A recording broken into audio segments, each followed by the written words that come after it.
السلام علیکم ناظرین، میرا نام علی حیدر ہے اور آپ دیکھ رہے ہیں پروگرام ایک پاکستان۔ روشنیوں کا شہر لٹیروں کے رحم و کرم پر ہے۔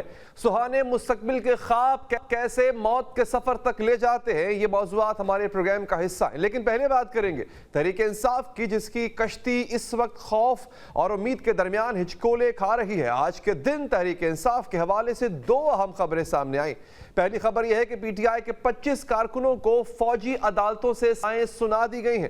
دوسری یہ کہ P T I chairman barrister Gohar کو اسپیکر قومی اسمبلی ایاز صادق کی جانب سے حکومتی مذاکراتی کمیٹی بنائے جانے کی نویز سنا دی گئی اور کل تک کمیٹی بن جائے گی، یعنی مذاکرات کی راہ کچھ ہموار ہونے لگی ہے۔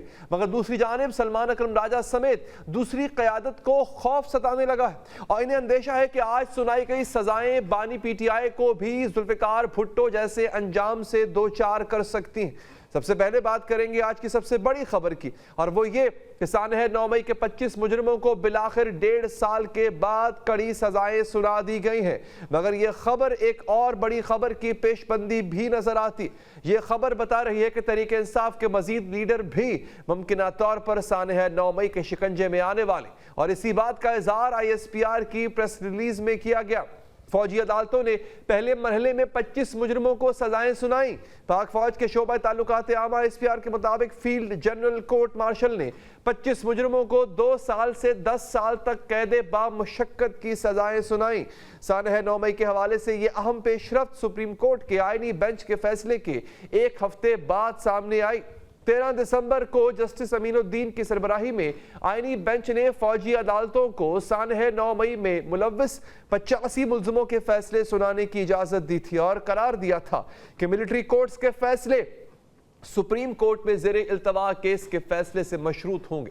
فوجی عدالتوں سے سزا پانے والے مجرموں نے نہ صرف اعتراف جرم کر لیا، بلکہ ان مجرموں کی وہ فوٹیجز بھی منظر عام پر آئی ہیں جن میں وہ فوجی تنصیبات پر حملوں کے لیے اشتعال دلا رہے۔ مجرموں نے اپنی اقرار جرم میں بانی سمیت پی ٹی آئی کی اعلیٰ قیادت کو بھی 9 مئی کے حملوں کا ذمہ دار قرار دیا۔ یہی نہیں، پاک فوج کے ترجمان نے بھی سانحہ 9 مئی کے مجرموں کی سزاؤں کو انصاف کی فراہمی میں اہم سنگ میل قرار دیا اور کہا کہ صحیح معنوں میں مکمل انصاف اس وقت ہوگا جب 9 مئی کے ماسٹر مائنڈ اور منصوبہ سازوں کو آئین و قانون کے مطابق سزا مل جائے گی۔ وزیر دفاع خواجہ آصف نے بھی یہی بات دہرائی اور کہا کہ جب تک قانون 9 مئی کے بھیانک دن کے منصوبہ ساز پر ہاتھ نہیں ڈالے گا، یہ سلسلہ ختم نہیں ہوگا۔ آئی ایس پی آر کے اعلامیے کے مطابق جی ایچ کیو حملے میں ملوث راجہ محمد احسان اور عمر فاروق کو 10 سال قید بامشقت کی سزائیں سنائی گئیں۔ پی ایف بیس میاں والی حملے میں ملوث انور خان اور بابر جمال کو بھی 10 سال قید بامشقت کی سزائیں سنائی گئیں۔ جناح ہاؤس حملے میں ملوث جان محمد خان، محمد عمران محبوب، عبدالہادی، علی شان افتخار، ضیاء الرحمان اور داؤد خان کو 10 سال قید بامشقت کی سزائیں۔ جناح ہاؤس حملے میں ملوث فہیم حیدر، محمد حاشر خان کو 6 سال قید بامشقت کی سزائیں سنائی گئیں۔ اسی طرح محمد عاشق خان کو 4 سال اور محمد بلاول کو 2 سال قید بامشقت کی سزا سنائی گئی۔ پنجاب ریجمنٹل سینٹر مردان حملے میں ملوث رحمت اللہ اور عدنان احمد کو 10 سال قید بامشقت کی سزا سنائی گئی، جبکہ یاسر نواز اور سید عالم کو 2 سال قید بامشقت کی سزائیں سنائی گئی۔ بنو کینٹ حملے میں ملوث محمد آفاق خان کو 9 سال قید بامشقت کی سزا۔ چکدرا کلا حملے میں ملوث داؤد خان کو 7 سال قید بامشقت کی سزا۔ ملتان کینٹ چیک پوسٹ پر حملے میں ملوث زاہد خان کو 4 سال قید بامشقت، جبکہ خرم شہزاد کو 3 سال قید۔ اسی طرح I S I office Faisal آباد حملے میں ملوث لئیک احمد کو 2 سال قید بامشقت کی سزا سنائی گئی۔ دوسری جانب جی ایچ کیو حملے میں 10 سال قید بامشقت کی سزا پانے والے راجہ محمد احسان اور عمر فاروق کو اڈیالہ جیل منتقل کر دیا گیا۔ آئی ایس پی آر کے مطابق آئین اور قانون کے تحت تمام سزا یافتہ مجرموں کے پاس اپیل اور دیگر قانونی چارہ جوئی کا حق ہے۔ ادھر قومی اسمبلی میں قائد حزب اختلاف عمر ایوب نے ملٹری کورٹ سے سزاؤں پر رد عمل کا اظہار کیا اور کہا کہ پی ٹی آئی کے زیر حراست افراد کو سنائی گئی سزائیں انصاف کے اصولوں کے منافی ہیں۔ زیر حراست افراد عام شہری ہیں اور ان پر فوجی عدالتوں میں مقدمہ نہیں چلایا جا سکتا۔ پی ٹی آئی رہنما سلمان اکرم راجہ نے بھی فوجی عدالتوں میں سویلین کے مقدمات کو غیر آئینی قرار دیا، اور جبکہ اسد قیصر نے فیصلے کو چیلنج کرنے کا اعلان کر دیا ہے۔ ہمارے ساتھ اس وقت موجود ہیں جناب فواد چودھری صاحب، سینئر لیڈر، سینئر سیاستدان۔ سر بہت بہت شکریہ آپ کے قیمتی وقت کا۔ چودھری صاحب، یہ بتائیے گا, میں ان سزاؤں پہ تو میں آتا ہوں, لیکن آپ نے بھی سر بہت کوشش کی, آپ کی کوششوں پہ اس فیصلے کے بعد کیا فرق پڑا ہے سر؟ کیونکہ جس انداز سے آپ متحرک ہیں اب, ایسا لگ رہا ہے کہ بانی پی ٹی آئی کے لیے کوئی اچھی خبر آنے والی ہے. کیا ایسا ممکن ہے سر؟ کیا ہم ماضی قریب میں دیکھ رہے ہیں؟ دیکھیں, پہلی بات تو یہ ہے کہ بڑا تاریخ دن ہے پاکستان میں جوڈیشل اور کسی بھی لائر کے لیے, اور کوئی بھی ایسا شخص جو قانون کو اور آئین کی اہمیت کو سمجھتا ہے کہ ملٹری کورٹس 2024 میں سولینز کو جب سزائیں دے رہی ہیں تو اس کا مطلب یہ ہے کہ آپ تو بہت سویلائز دنیا سے بڑے پیچھے چلے گئے ہیں, کیونکہ کبھی بھی سویلینز کو اس طرح سے ڈارک جو رومز ہیں ان کے اندر سزائیں سنانا. یہاں تو آپ کو یاد ہوگا کہ کلبھوشن جادیو جو ایک سرونگ نیوی آفیسر تھے انڈیا کے, اور ہیں بلکہ, ان کو رنگے ہاتھوں گرفتار کیا گیا, اور ان کی جو سزا ہے ملٹری کورٹ سے عالمی عدالت انصاف نے اس کو بھی سیٹ اسائیڈ کر دیا کہ یہ انصاف کے تقاضے پورے نہیں کرتے. چاہے جائے گا کہ آپ اپنے ہی شہریوں کو اس طرح سے سزائیں دیں, اور پھر اس سے بھی زیادہ انفارچونیٹ کہ ٹارچر کر کے ان سے جو کنفیشنز لی جائیں وہ ٹیلی ویژن کے اوپر چلائی جائیں اور مجبور کیا جائے اینکرز کو کہ آپ وہ چلائیں. سو پاکستان کی اس حوالے سے تو آج کا دن بہت ہی تاریخ ہے, اور یہ جو جوڈیشری نے جو کیا ہے پاکستان میں, اور یہ جو کانسٹیٹیوشنل بینچ جو فائز عیسیٰ صاحب نے اور بعد میں ابھی امین الدین صاحب کے کوششوں سے یہ ہوا, اس کے نتیجے میں میرا خیال ہے کہ جس طرح سے ذوالفقار علی بھٹو کا کیس آج تک ایک کلنک کا ٹیکا ہے پاکستان کی سپریم کورٹ کے اور جوڈیشری کے ماتھے پہ, یہ بھی ایک ویسا ہی کیس ہوگا اور تاریخ اس کو ویسے ہی ٹریٹ کرے گی, اور بہت انفارچونیٹ ہے. دوسری بات یہ ہے کہ بالکل آپ نے صحیح کہا, اس سے اور تلخیاں بڑھیں گی. اس کے نتیجے میں پاکستان کے اندر جو ایک ہوپ ہے, ہوپ چل رہی ہے یا تھی کہ ایک ہم ٹمپریچر نیچے لے کے آئیں گے, پاکستان میں تقسیم کم کریں گے. آج کے فیصلے سے اور جو اس وقت سچویشنز چل رہی ہیں یہ تفریق اور بڑھے گی, اور اس کے نتیجے میں پاکستان کے اندر ڈویژن اور بڑھے گی. میرے خیال میں ایک اوورآل ایک انفارچونیٹ دن ہے پاکستان کے لیے. اچھا چوچا صاحب, بات یہ ہے کہ آپ نے تو بہت کوشش کی, وہ جو کوشش آپ نے کی وہ اپنے تئیں کی یا کہیں سے آپ کو مینڈیٹ دیا گیا تھا, اور جو کوشش سر آپ کر رہے تھے وہ کیا رائے گاں چلی گئی یا ابھی اس سے امید رکھی جا سکتی ہے؟ دیکھیں علی, ہم ملیٹنٹ نہیں ہیں, ہم پولیٹیشن ہیں. ہم بندوقیں اٹھا کے کو پہاڑوں پہ نہیں چڑھ سکتے. ہمیں تو سپیس بنانی ہے کہ اگر پولیٹکس کی سپیس ہوگی تو ہم پولیٹکس کر سکتے ہیں, نہیں ہوگی تو ہم پولیٹکس نہیں کر سکتے. یہ علیحدہ بات ہے کہ جب آپ ہم جیسے لوگوں کو ٹھڈے مکے مار کے نکال دیں گے پولیٹکس سے, تو ہمیں جو ریپلیس کریں گے اپوزیشن, وہ اپوزیشن آرمڈ ہوگی, جو بلوچستان میں ہوا, جو کے پی کے علاقوں میں ہوا, جو افغانستان میں ہمارے سامنے ہوا. سو ایز اے پولیٹیشین میری کوشش یہی ہے کہ ہم اپنی کوئی سپیس کریٹ کر سکیں, اور پاکستان میں یہ سپیس تب کریٹ ہوتی ہے جب کہ ٹمپریچر نیچے آئے. اب اس میں ایک تو ظاہر ہے کہ ہمارے سامنے ہی ہے جس قسم کے ظلم, زیادتیاں, بربریت اور فسطائیت پاکستان میں چل رہی ہے, اس کے ہوتے ہوئے وہ سپیس نیچے نہیں آتی. اور پھر رہی صحیح کسر, اس میں 3 ایلیمنٹ ہیں جو اس سے فائدہ اٹھا رہے ہیں. سب سے پہلے تو جو شہباز شریف اور مریم نواز ہیں وہ الیکشن ہار کے بھی آج حکومت میں ہیں, کیونکہ اسٹیبلشمنٹ کی اور عمران خان کی لڑائی چل رہی ہے. اس کے بعد دوسرا جس کو فائدہ ہو رہا ہے وہ سیپریٹسٹس ہیں, علیحدگی پسند ہیں جن کو فائدہ ہو رہا ہے اور وہ اپنے نیریٹیوز بیچ رہے ہیں. اور تیسرا فائدہ ان یوٹیوبرز کو ہو رہا ہے جو عمران خان کو جیل میں رکھ کے ان کے نام کے اوپر ان کو قربانی کا بکرا بنا کے پیسے بنا رہے ہیں. اور ظاہر ہے کہ اس میں پی ٹی آئی کے بھی لوگ شامل ہیں. اور نقصان میں اس وقت سب سے زیادہ نقصان پاکستان کا ہو رہا ہے, جہاں جو تقسیم ہے وہ اوپر سے نیچے تک چلی گئی ہے. دوسرا بڑا نقصان پاکستان کی افواج کو اور اسٹیبلشمنٹ کو ہو رہا ہے جن کے خلاف ایک اتنا بڑا نیریٹو بن گیا ہے. اور تیسرا بڑا نقصان عمران خان کو اور ہمارے جیسے لوگوں کو ہو رہا ہے جو کہ لیکن آپ کو بالکل ببانگ دہل ان لوگوں کو آئیڈینٹیفائی کر رہے ہیں, لیکن پی ٹی آئی خود کو ان لوگوں سے ڈسٹنس کیوں نہیں کر رہی ہے؟ اگر یہ لوگ نقصان پہنچا رہے ہیں they should come and be very vocal about it کہ جناب ہمارا ان یوٹیوبر سے ان لوگوں سے شہباز گل جیسے لوگوں سے بھی تعلق نہیں ہے ہمارا جو بیرون ملک بیٹھ کے روز لڑائی کروا رہے ہوتے ہیں عمران خان کی ادارے سے. شہباز گل کا تو میں خیر نہیں کہوں گا اور مجھے نہیں لگتا کہ انہوں نے کچھ ایسی باتیں کی ہیں, لیکن اس میں یہ ضرور ہے کہ میں آپ کی بات سے ایگری ہوں, جو ایفرٹ نظر آنی چاہیے پی ٹی آئی کی اپنے آپ کو علیحدہ کرنے کی وہ نظر نہیں آتی, اور یہ بہت بڑا المیہ ہے, اور یہ المیہ اب اور بڑھ گیا ہے جب میں دیکھ رہا ہوں کہ جو ہمارے شہداء ہیں, چاہے وہ تیرا ویلی کے شہداء ہوں, چاہے وہ بنو کے شہداء ہوں, چاہے بلوچستان میں شہید ہونے والے لوگ ہوں, ایسے اکاؤنٹس ہیں جو بنیادی طور کے اوپر را لنکڈ ہیں, جو بنیادی طور کے اوپر پاکستان مخالف اکاؤنٹس ہیں, اور ان سے جو نیریٹو بن رہا ہے, بیانیہ بن رہا ہے, تحریک انصاف کو جو ایفرٹ ہونے چاہیے ان اکاؤنٹ سے خود کو علیحدہ ہونے کی وہ نظر نہیں آئی. یہ ایک بہت بڑا دھچکا ہے, یہ بہت بڑا پاکستان کے لیے بھی اور تحریک انصاف کے لیے. تو صاحب ایک بڑی امپورٹنٹ بات یہ ہے, آپ نے کہا کہ بڑی اچھی بات آپ نے کی کہ ٹیمپریچر کو میلو ڈاؤن ہونا چاہیے, اس کے لیے آپ نے بھی کوشش کی.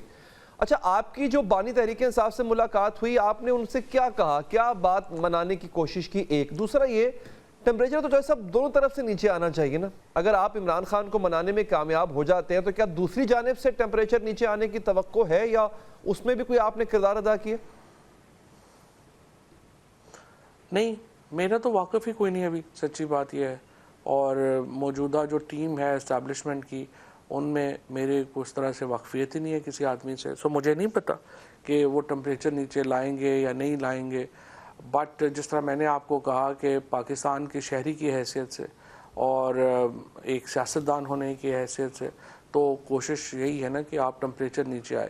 سو یہ تو ایک ایسے ہی ہے کہ انڈا پہلے یا مرغی پہلے ہے. وہ کہتے ہیں کہ عمران خان اور یہ سوشل میڈیا سے اپنے آپ کو لا تعلق ہوں, پی ٹی آئی اور دوسرے کہتے ہیں کہ, اور پی ٹی آئی کے لوگ, اور وہ بھی ان کی بھی بات بالکل جائز ہے کہ جو زیادتیاں ظلم ہوئے ہیں ان کے ہوتے ہوئے کیسے ٹمپریچر نیچے آئے گا. یہ لوگ اپنے کنڈکٹ کے اوپر توجہ دیں, کنڈکٹ بہتر کریں گے تو نیچے آئے گا. لیکن یہ ایسے ہی ہے کہ انڈا پہلے ہو یا مرغی پہلے ہو, تو اس لیے کوئی حرج نہیں ہے اگر تحریک انصاف پہل کر لے, اس میں کیا پرابلم. لیکن سر دیکھیں, تحریک انصاف تو کہہ رہی ہے مذاکرات کریں. اب جو آج آئی ایس پی آر کی پریس ریلیز ہے اس سے کہیں لگتا ہے آپ کو کہ معاملہ یہاں رک جائے گا؟ کیونکہ اس پریس ریلیز کی ٹون سے یہ لگتا ہے, اس کے مزاج کو دیکھ کے لگتا ہے کہ معاملہ بہت آگے جائے گا اور خطرناک حد تک آگے جا سکتا ہے. تو کتنا آگے چلا جائے گا سر؟ آج مطلب آپ بتائیے نا کو سزا بھی تو ہو سکتی ہے, جیسے آج 10 سال سزائیں دے دی انہوں نے لوگوں کو, تو ان کو تو پہلے اتنے کیسوں میں سزائیں ہوئی ہیں. مطلب 2 سال تقریباً 17 مہینے سے تو وہ جیل میں ہے. سوال سزاؤں سے تو نہیں نا پولیٹیکل نیریٹیوز ختم ہوتے. آپ بتائیے کہ 2 سال میں عمران خان کا 20 مہینوں میں جو سیاسی قد ہے وہ نیچے گیا یا اوپر گیا ہے؟ آج 2021 میں عمران خان, آپ پولز اٹھا کے دیکھیں اور بتائیے مجھے کہ عمران خان کہاں پہ کھڑے تھے, اور آج 2024 کے پولز اٹھا کے دیکھیں اور بتائیے عمران خان کہاں کھڑے ہیں. اگر آپ یہ سمجھتے ہیں کہ کسی کی سیاست جو ہے وہ جیل میں رکھنے سے ختم ہو جائے گی تو وہ تو ظاہر نہیں ہوگی. اب اس کی جو ایفیکٹس ہیں وہ سوسائٹی پہ آ رہے ہیں, جہاں پہ آپ دیکھیں کہ جو ہماری الٹرا نیشنلسٹ ہیں کے پی میں اور بلوچستان میں, انہوں نے لٹرلی نیریٹیوز ٹیک اوور کر لی ہیں, اور جو مذہبی متشدد لوگ ہیں وہ لوگ جو ہیں وہ پنجاب میں اسپیس لے رہے ہیں. سو آپ مجھے بتائیں کہ اس کا بالکل نقصان جو ہے وہ پی ٹی آئی کو تو ہو ہی رہا ہے, جہاں پہ ان کی کوئی لیڈرشپ نہیں ہے, کچھ نہیں ہے. لیکن دوسری طرف جو نقصان ہے پاکستان کا جو ہو رہا ہے, اس کی ذمہ داری کس پہ آتی ہے؟ تو صاحب آپ نے کہا, یہ بڑا اچھا سوال ہے آپ کا, بٹ آپ نے کہا کہ what worst can be done with Imran Khan. Salman اکرم راجہ کو خوف ہے کہ عمران خان کے ساتھ ذوالفقار علی بھٹو والا معاملہ ہو سکتا ہے. عمران خان کے نیریٹو ختم نہیں کر سکتے, تو کیا کہیں عمران خان کو ختم کرنے کی سازش تو نہیں رچائی جا رہی؟ دیکھیں, پہلی بات تو یہ ہے کہ سلمان اکرم راجہ صاحب ہوں یا گوہر صاحب ہوں یا یہ لوگ ہوں, یہ پولیٹیشین نہیں ہے, اور ان کے جو فیلئر ہے پی ٹی آئی کو ڈسٹنس کرنے کا ان نیریٹو سے جو کہ تباہ کر رہا ہے پاکستان کو, وہ بہت بڑی وجہ ہے آج جس حالت میں پی ٹی آئی ہے. اور اب یہ عمران خان کو جو یہ بار بار بات ہو رہی ہے اس کے نتیجے میں بھی پاکستان کی خدمت بھی نہیں کر رہے. پی ٹی آئی کے اندر ایک بہت بڑی آئی وڈ سے کہ گروپ ہے جو اصل میں عمران خان کو اندر ہی رکھنا چاہتا ہے, اور وہ چاہتا ہے کہ عمران خان جیل سے باہر نہ آئے تاکہ ان کی سیاست جو ہے وہ چمکتی رہے. ظاہر ہے کہ عمران خان جیل سے باہر آتے ہیں تو وہ اپنی پارٹی کو ری ڈو کریں گے, وہ اپنی پارٹی کو دوبارہ جو ہے وہ دیکھیں گے اور کوشش کریں گے کہ کیپیبل لوگ جو ہیں وہ آئیں اور ان کو جو ہے وہ سیاست کر سکیں.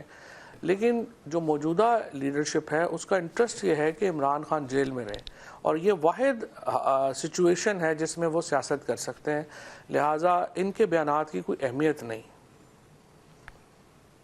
ٹھیک ہے, بہت بہت شکریہ آپ کا جناب فواد چودھری صاحب کہ آپ نے ہمارے پروگرام کے لیے وقت نکالا. یہاں پر ایک وقفہ لیں گے, وقفے کے بعد ہمارے ساتھ کرنل انعام صاحب ہوں گے, ان سے بات کریں گے اب جن لوگوں کو سزائیں ہوئی ہیں ان لوگوں کے پاس کون کون سے قانونی آپشنز موجود ہیں, اور اگر یہی سب کچھ باری پی ٹی آئی کے ساتھ بھی ہوتا ہے تو ان کے پاس کون سے قانونی آپشنز موجود ہیں, اس مختصر وقفے کے بعد.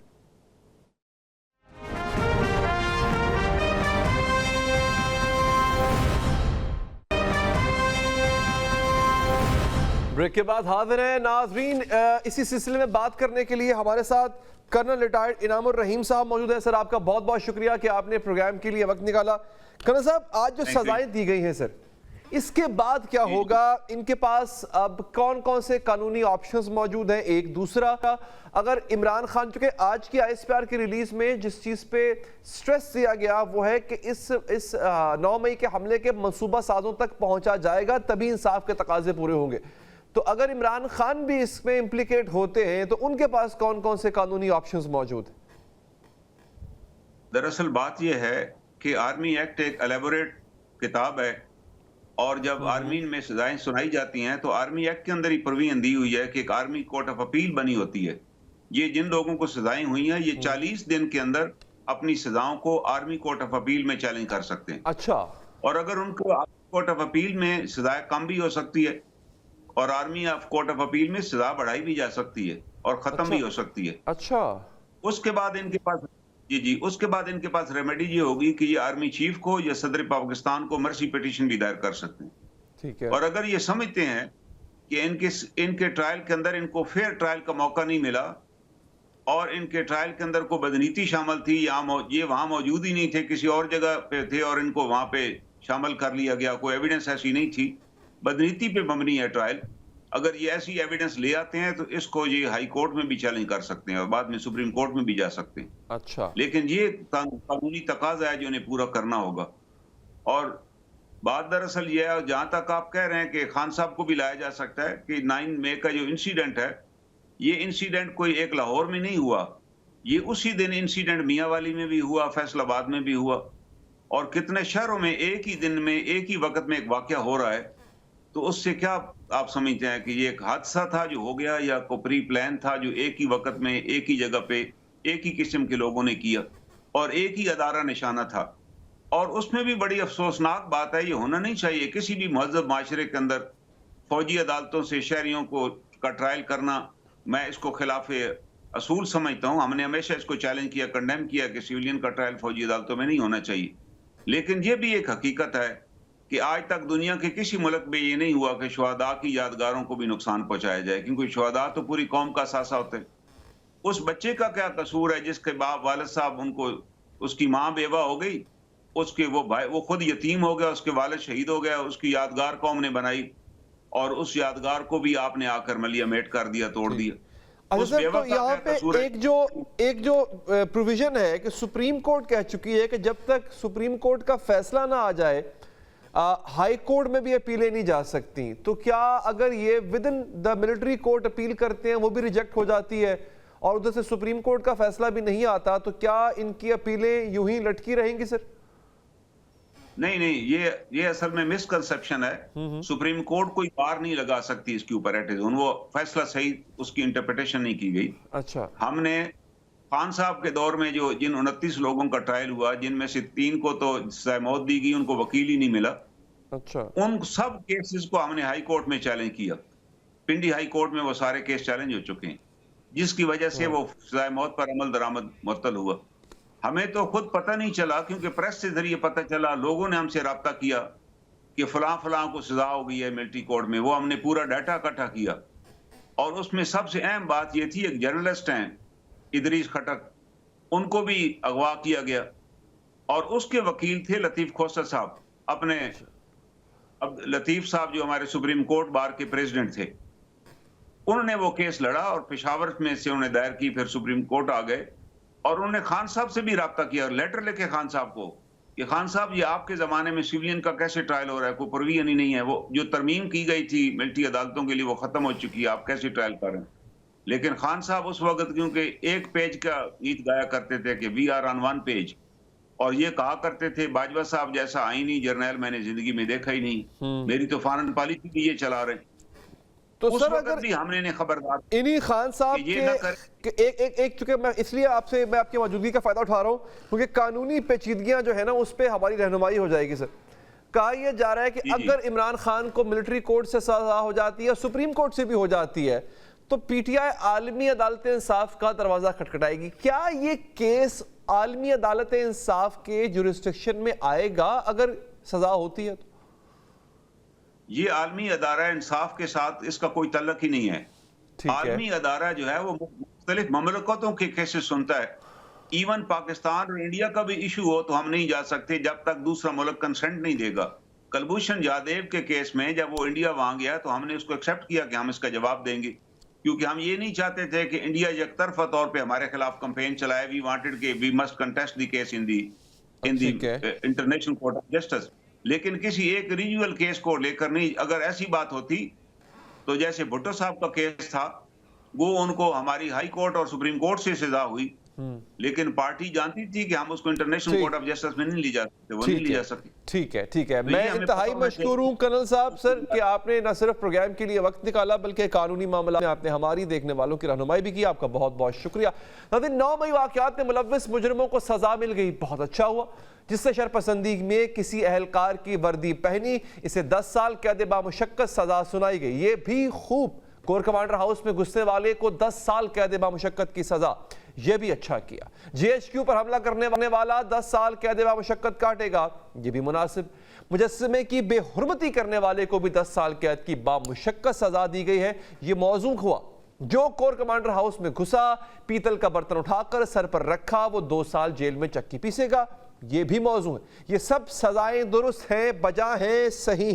سان ہے 9 مئی کے تمام مجرموں کو اپنے کیے کا پھل ملنا چاہیے. دعا بس یہ ہے کہ ارض وطن میں وہ فصل بہار بھی آئے جب پاکستان کو خزاں رسیدہ کرنے والے بھی سزاوار ہیں، جنہوں نے پاکستان کی 96% آبادی کو صاف پانی جیسی بنیادی سہولیات سے محروم رکھا، وہ بھی مجرم قرار پائیں. آلودہ پانی پینے سے 40% اموات کی فرد جرم بھی کاٹی جائے. ملک کے 2.5 کروڑ بچوں کو سکولوں سے باہر رکھنے والے بھی قصوروار قرار دیے جائیں، جن کی وجہ سے پاکستان گلوبل کرپشن انڈیکس میں 133ویں نمبر پر آیا ہے. ایف آئی آر ان پر بھی کاٹی جانی چاہیے. جنہوں نے ایک صوبے میں کرپشن کو سسٹم بنا کر رکھ دیا، پرچہ ان کے خلاف بھی درج ہونا چاہیے. جو منی لانڈرنگ کو بزنس ٹرانزیکشن کہتے ہیں، جو خود پر لگے کرپشن الزامات پر فخر کرتے ہوئے کرپشن کے الزامات کے باوجود عہدے ملنے پر گھمنڈ کرتے ہوں، جو کرپشن کرنے کو اپنا حق سمجھتے، کاش وہ بھی انصاف کے کٹہرے میں لائے جائیں. 9 مئی واقعات میں ملوث مجرموں کو سزا مل گئی، بہت اچھا ہوا. لیکن جن مجرموں کی وجہ سے پاکستان غذائی قلت کے خلاف جنگ ہارتا جا رہا ہے، انہیں بھی تو ہتھکڑیاں لگائی جانی چاہیے. پاکستان میں ہر سال غذائی قلت سے 1,70,000 بچوں کی موت واقع ہو جاتی ہے. اس کے ذمہ داروں کے خلاف بھی دفعہ 302 درج کی جائے، جو انصاف دینے میں اس قدر تاخیر کر دیتے ہیں کہ انصاف ملنے سے پہلے موت آ جاتی ہے. وہ منصف بھی تو کٹہرے میں لائے جائیں. جو 22 لاکھ زیر التوا مقدمات سن ہی نہیں رہے، مقدمہ تو ان کے خلاف بھی چلایا جائے، جن کی وجہ سے انصاف کی عالمی درجہ بندی میں پاکستان 142 ممالک میں سے 129ویں نمبر پر آیا ہے. جو اب دہی تو ان کی بھی جو ہے جواب دہی ہونی چاہیے. جب جعلی اکاؤنٹس کیس کا دفاع کرنا ممکن ہو جائے اور احتساب ناممکن، تو سوال اس روش پر بھی اٹھایا جانا چاہیے.